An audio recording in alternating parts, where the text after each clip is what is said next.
The only reason why you're seeing light stripes in certain areas and dark stripes in others is constructive and destructive interference between the magnetic and dielectric.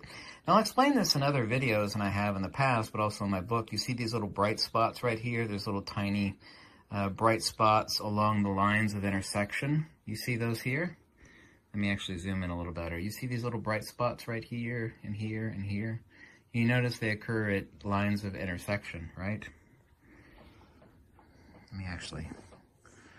Now this supercell is so sensitive that I actually have to keep moving the magnet, otherwise it'll burn in. You can see like a light burn-in mark. It's not literally burn, I just call it burn because it's so sensitive, the powerful magnetic field. Even though it's a weak ferrite magnet, it's so powerful that it's destroying the supercell. Like I said, that's why I've got it taped so I can take it apart really quickly. Let's go top down. Kind of looks like a black hole, huh? Here you see the hypertrochoid pattern, kind of like you see in a dream catcher. That pattern you see in the center of a dream catcher is a hypertrochoidal pattern, yeah? Light does not move at all. It is a field perturbation, and there's no such thing as a wave-particle duality. A wave is not a thing, rather what a thing does. You'll actually notice, and I want to save this for the explanation. I'm going to show you, and you've never seen this in a video before. This one's really sensitive. It's a new formulation. Here, let me actually...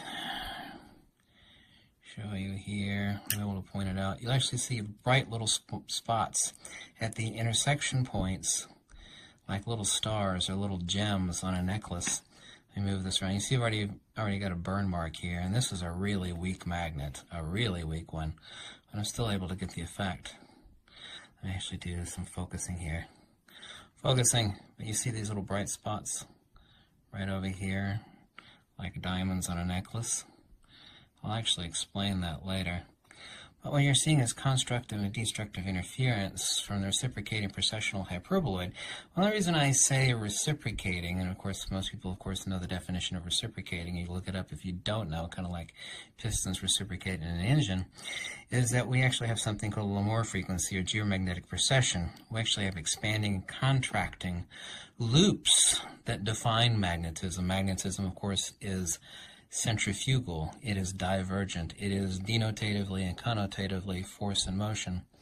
As you were taught in school accurately, at least one of the few things that you're accurately taught, is that atoms are 99.99999% empty space. There's nothing there. There's little tiny billiard balls at the very center, and there's nothing between, in picometers, nothing in between the periphery or the valence shells of the atom. And that's absolutely not true. The air inside the balloon, to use a perfect analogy when we talk about air, as far as the volume of an atom, or the volume of the entire universe, is solely due to magnetism.